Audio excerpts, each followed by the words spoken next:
Hello there and welcome back to DecaCode73. In this video, we are going to build this amazing 3D website which is built using ThreeJS in React.js. So this is basically a haunted house. Let me just zoom in, and as you can see, the cloud surrounding it is fog, and when I rotate it, it is actually being rotated. So technologies such as ThreeJS and React.js are being used in it, and we are going to do this in this video. So without further ado, let's get started. So in order to get started with this project, what you need to do is go to your GitHub.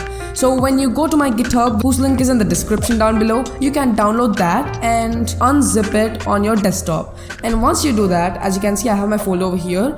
I will drag it to my Visual Studio Code. So this will open a new window, and let me just maximize it.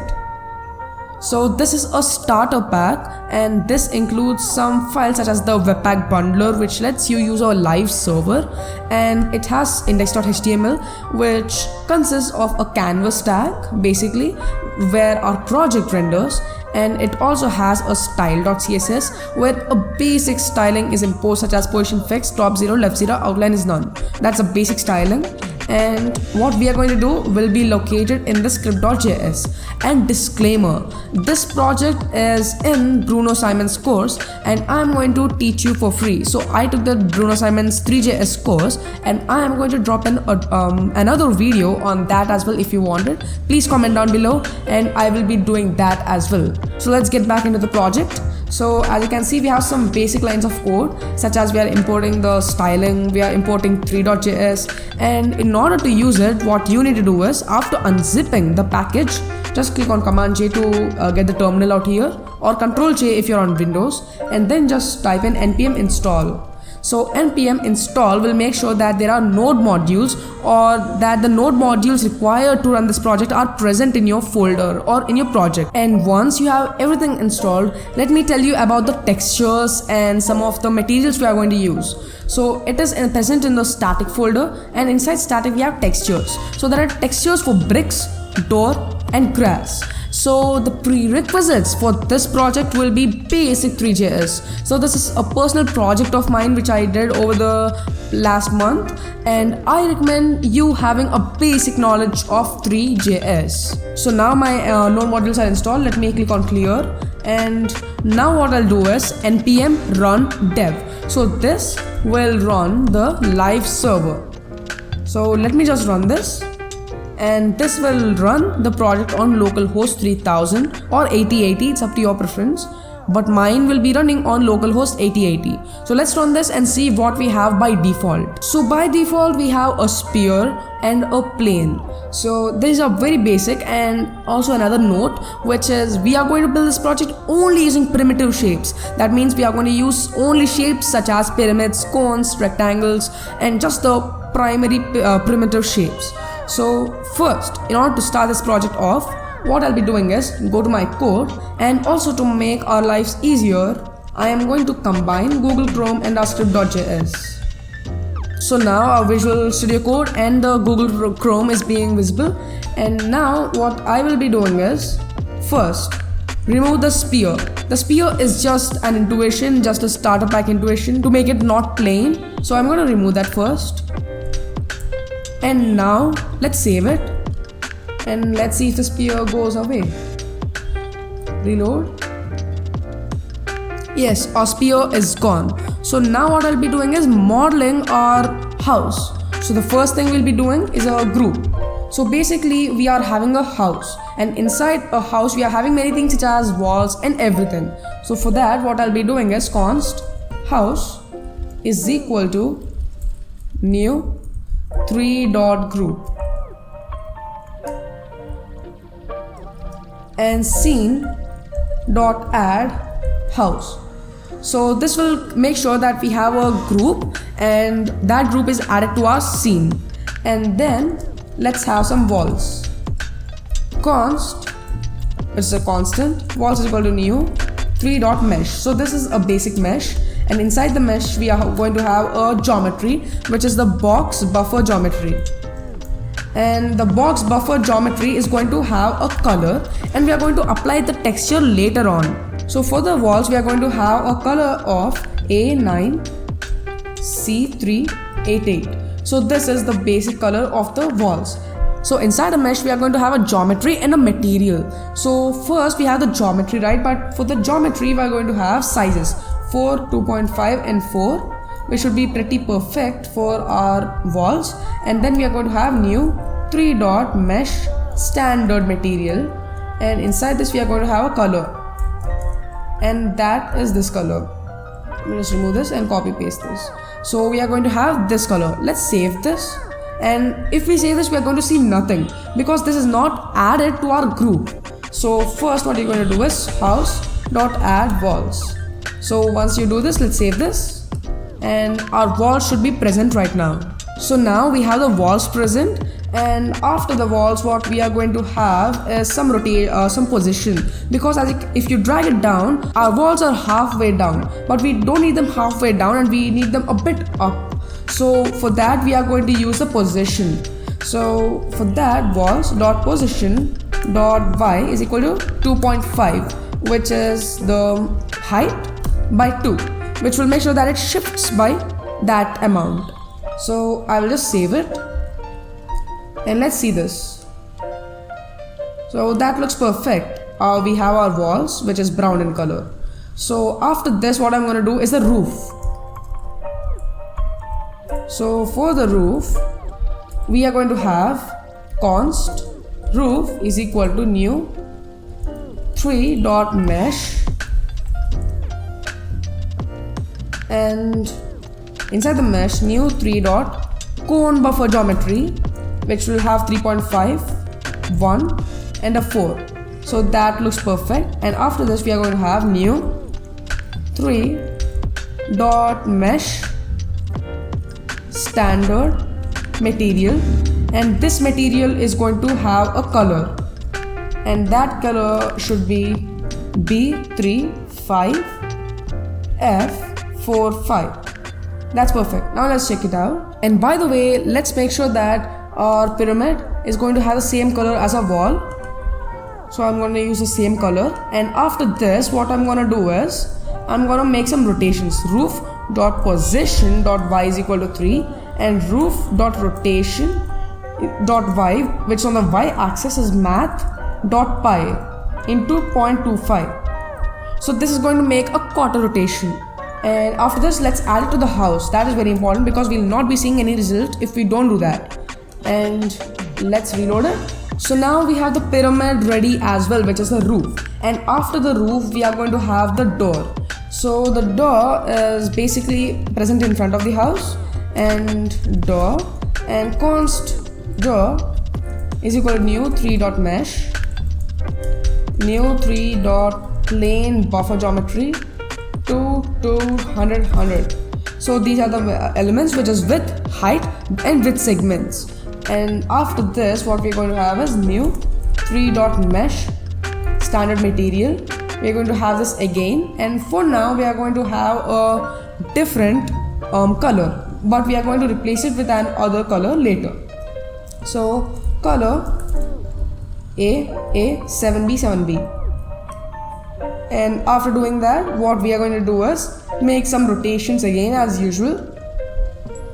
Door.position.y is equal to 1. Door.position.z is equal to 2 plus 0.01. So that 0.01 is to prevent Z fighting. So if you don't know Z fighting, there are a lot of videos on the internet about it. You can check them out. So basically, Z fighting is that little overlap which happens between elements, and that looks a bit awkward. So now I'll save it and I will add it to the house. House.add door. Let's save it and see the result. So that was the door. It looks good, pretty good. And after this, we are going to have the bushes. So the bushes are a bit tough to make, but we can do it. So let me mark it bushes. Const bush geometry is equal to new 3.sphere buffer geometry 1 16 16, and const bush material is equal to new 3.mesh standard material, and we are going to have a color which is 89C854. Perfect. And after this, const bush1 is equal to new 3.mesh bush geometry and bush material. And after this, we are going to have some rotations. So basically, I'm going to paste in the rotations as it is a bit hard, but I'll explain those. So we have 4 bushes, and those bushes are present like circles over there. I'll just save this and tell you how it works. And basically, we have the scale and the position set. So we are changing the scale to make it look better. So we have the bush 1, bush 2, bush 3, bush 4. They have the same bush geometry and the same bush material, but they have different scales and different position sets. So now we are going to add it to the house. So how do you do that? House.add bush 1. Do you paste that line 4 times? You can do that. House.add bush 1, house.add bush 2, house.add bush 3, house.add bush 4. But that is a bit hard and it is not efficient. So you can add all of these just over here. That is a cool little trick you can know in ThreeJS. And let's save it and see how that looks. So let it reload. That looks very good. So see those bushes right over there? Those look good. And after these bushes, we are going to do the graves. Those are haunted. So graves, const graves is equal to new 3.groove. So we are going to have 50 graves. So I'm making a group, scene.add graves. So I'm adding those, and const grave geometry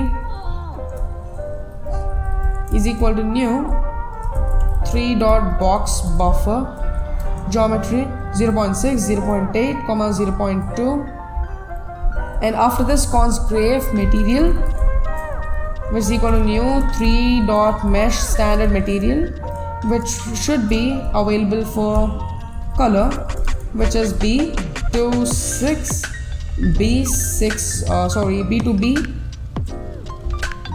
6B1. Perfect. And after this, we are going to make 50 graves. So are we going to make const grave 1, grave 2, grave 3, grave 4 till grave 50? No way at all. We are going to use something more efficient, which is a for loop. So for let I is equal to 0, and make sure that while doing 3D renderings and 3D objects in anything, you should be efficient, you should be redundant.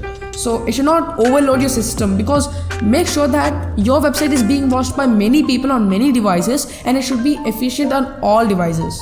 So let I is equal to 0, I is less than 50, and I plus plus. This is a basic for loop syntax. It makes sure that it renders 50 times. The code inside that for loop renders 50 times, and after this, const angle is equal to math.random into math.pi into 2. This makes sure that we get a random value for that angle. So the angle it rotates, we get a random value for that angle. So we multiply math.random into math.pi into 2. Do you know that formula? 2 pi r. So that r is that radius. So 2 pi r. And after this, we are going to have const radius 3 plus math.random, sorry typo, and math.pi into 2. Const x is equal to, this is the x position, math.sine. Do you know sine theta? It has a chart, a graph like this. It is being shown in the screen. Just check that out. And this makes sure that we get a random value for that x-axis and the y-axis. Math.sine angle into radius. So, and after this, const y is equal to, const y is equal to math.cos. Make sure that if you use cos in the x-axis, use sine in the y-axis. If you use sine in the x-axis, use cos in the y-axis. And cos angle into radius.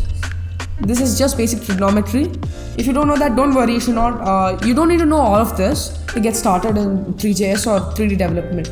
So after this, we are going to have a const grave is equal to new 3.mesh grave geometry, grave material.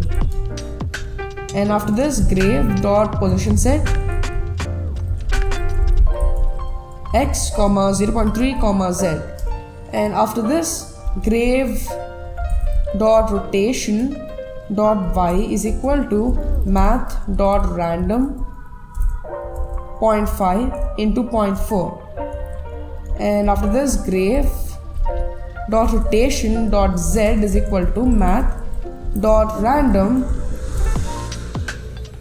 minus 0.5 into 0.4, and after this grave, let's do that later, but graves dot add grave. So this will add the grave to that graves collection, and let's save this and see if we get a stunning output. Let's wait for it to reload. Yes, we got that pretty good.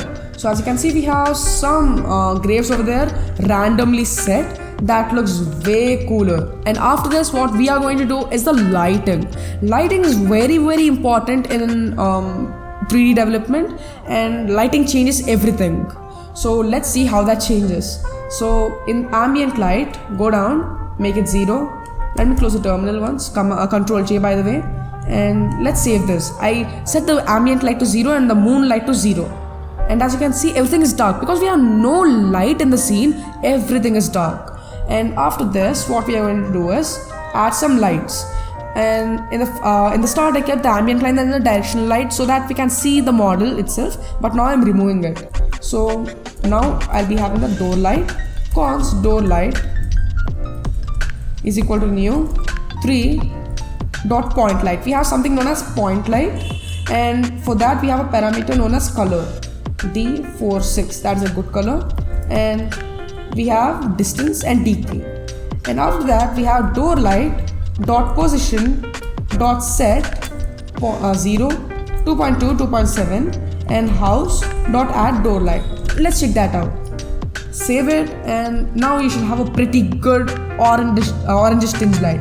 As you can see, we already got the effect of a haunted house. So we have some graves over here and something like a haunted light, and we don't have any light before it. Like in the surroundings, we don't have any light. And now what we are going to do is move on to textures. So this door light will be enough to light our room or our scene. So now let's move on to some textures. And after textures, I'll be doing the fog part, but let's do the textures first, because to load textures, it's pretty hard. So I have already shown you that we have textures in our static folder, and we need to load them before we use them in our project. So first, what I'm going to do is import our textures. Go up, and inside textures, what you're going to do is const door color texture is equal to texture loader dot load slash texture slash door slash color dot jpg. So this is a texture. Like that, we have multiple textures. I'll just copy paste them, and to make your life not easier, I'm not going to provide them in the description, because you need to learn how to load them, because many people will make mistakes in them, and I want you to learn how to load them and not make mistakes. And if you're still lazy, you can go to my GitHub, which is down below, and I have a final project link. You can copy and paste it. And now let me paste those. These are all the textures we are going to need. Let me complete that. Yes, these are all the textures we are going to need for the door part. Let me save it, and let me go down to where? The door part over here. So I'll go down to the door part, and inside the door, let's remove the color, and in the color we have map, which is door color texture. Let me save that, and let's see what the result is. We have something like this. Can you check that out? We have there's something like a paper sticked on it. It's just like a paper sticked on it, and we don't have nothing. There's no depth, there is no roughness, there is no metallicness, and there is no it's just like a paper pasted with glue on that wall. So in order to avoid that, what we are going to do is first use an alpha map.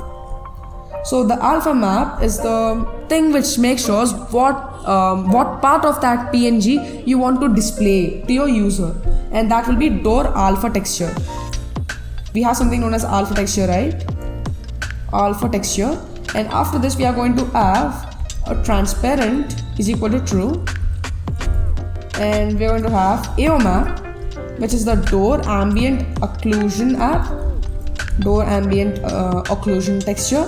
and after this displacement map. Let me just save this till here and let me just show you that. So save it, and already you can see we have a door which looks just like not a printout but something like this. And after this what you're going to do is displacement map, and we have door height map, height texture, and we have displacement scale which will be 0.1, and we have normal map which should be door normal texture, and we have metalness map, and this should have door metalness texture, and roughness map. We should have door roughness texture. Let me save that and see what difference it makes. It gives it the shine, it gives it the depth. Can you see that? Can you see that shine over here, the lighting, and can you see the depth? Like we have something right over here, that depth of field, that is very important. So can you see what you can achieve with textures? So over here we use something known as AO map, which is ambient occlusion texture, but this does not work as of now. And do you know why? Because we do not use a line of code which makes it work. Over here let's do something. Door.geometry .set attribute uv2 and new 3.float 32 buffer attribute door.geometry .attributes .uv .array, 2. So this makes sure that the AO map works. We have to do this for everything. So now let's do this for the walls next. So for walls we need to paste just like the above textures. I'll place in the same thing for walls and grass. Those are the last two textures. Okay, we have everything important. Now let me go to wall. Where is the wall? Walls, yeah, right over here. Let me remove this and I'll be having a map, wall, sorry, I guess it's bricks color texture, and after this we are going to have AO map, which is bricks ambient occlusion texture, and after that we are going to have normal map, which is bricks normal texture, and after that we are going to have the roughness map, which is bricks roughness texture. Perfect. And after this we are going to have nothing, and we are going to use this code over here to make the ambient occlusion work, but you need to replace it with door and door over here as well, sorry, walls. And let's save it and see our walls, and we should reload any second now. And as you can see, our walls are pretty good. The wall looks pretty stunning. And after this let's make the grass. So where is the graph? It should be on the floor.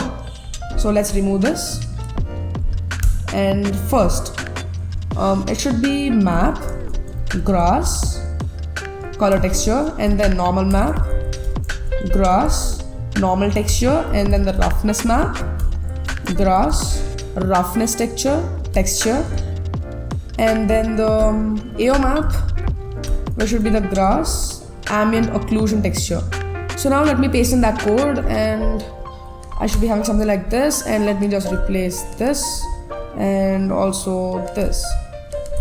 Let me just save this, and as you can see I have something like a bad result. What is this? Did we paste a newspaper on top of our floor?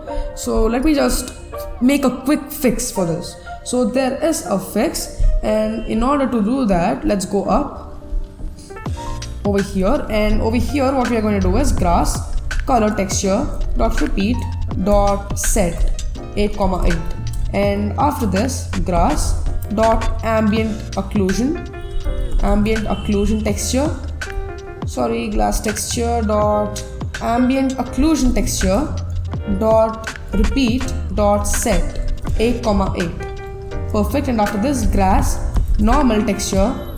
So we are going to do this for all of our textures. Let me just paste in that. You can paste in for your project as well. And after this what I'm going to do is grass color texture dot wrap s is equal to 3 dot repeat wrapping. So after this we are going to do the same thing for everything, like grass color texture, grass ambient occlusion, and everything. Just copy this. We have wrap s and wrap t. This makes sure that our grass over here looks realistic. And after saving that, let's see how that looks. This looks way better, right? This grass looks way better and way realistic. And after our textures are over, the next thing is to add the fog. So for fog, what I'm doing is, after the scene, I'm going to add the fog right over here. Const fog is equal to new 3.fog, and we should add a color to the fog. That should be 262837 and 1,15. Scene.fog is equal to fog, and that doesn't end it. We are going to have a fog as promised, like over here, but we should change the background color of this project as well. As you can see, we have something right over here. Can you see that we have some fog, but we need to change the background settings as well. And how do we do that? Go down to renderer. Where is it? Right over here where set pixel ratio is present, and right over there we are going to have something like this: renderer dot set clear color 262837, and let me save that and see the end result. So we should have a background color as promised. As you can see, we have a very good fog. That is very cool. So now our haunted house is almost ready, but not, because we need shadows for everything. As always, we don't have shadows. For that to enable, first what we are going to do is moonlight dot cast shadow is equal to true. Door light dot cast shadow is equal to true. And 3.pcf renderer dot set shadow map dot type is equal to 3.pcf soft shadow map. And after this, what we are going to do is receive the shadows. In ThreeJS, there's something like cast shadows and receiving shadows. So for that to work, what we are going to do is go to our house, and where's the house object? Right over there. And inside of our house, we are going to receive the shadows. So we need our floor to receive the shadows. Go down to the floor part. Where is it? Over here. And we need floor.receive shadow is equal to true. And now we should have some shadows in our project, and we are not receiving shadows because, let me just remove this over here. Go down to the renderer, and right over here what we are going to have is walls.cast shadow is equal to true, and we are going to have bush1.cast shadow is equal to true, and we are going to have bush2.cast shadow is equal to true, bush3.cast shadow is equal to true, and bush4.cast shadow is equal to true. And after this, we are going to have floor.receive shadow is equal to true. That's perfect, and let's see our result now. That should be perfect. We are receiving the shadows from the house, and we need to receive the shadows from the graves as well. So we need the graves shadows, and where is it? Where are the graves? So graves, where is the for loop? Let me just search for that. We have it right over here, and grave.cast shadow is equal to true. And now we should have the shadows from the graves. And as you can see, our shadows are not working, and I just resolved the issue. Why? That is because we don't have renderer.shadow map.enabled is equal to true. So that is correct. And after that, we'll be having our shadows. Let's see that. Yes, we have our shadows. Let me just resize this, and that should look cool. So we have something like this. We have a good atmosphere, we have a fog, and we have pyramids, we have a light which looks haunted, and this is a house, and there are graves, there are bushes. So we just completed our first ThreeJS model in this channel as well, and this is my first tutorial on ThreeJS. And let me know if I should make more tutorials on ThreeJS and more videos on ThreeJS if you're interested in it, and I will make sure that I will do that. And that's it for this video. I will meet you in another ThreeJS video hopefully, or another video. For now, peace.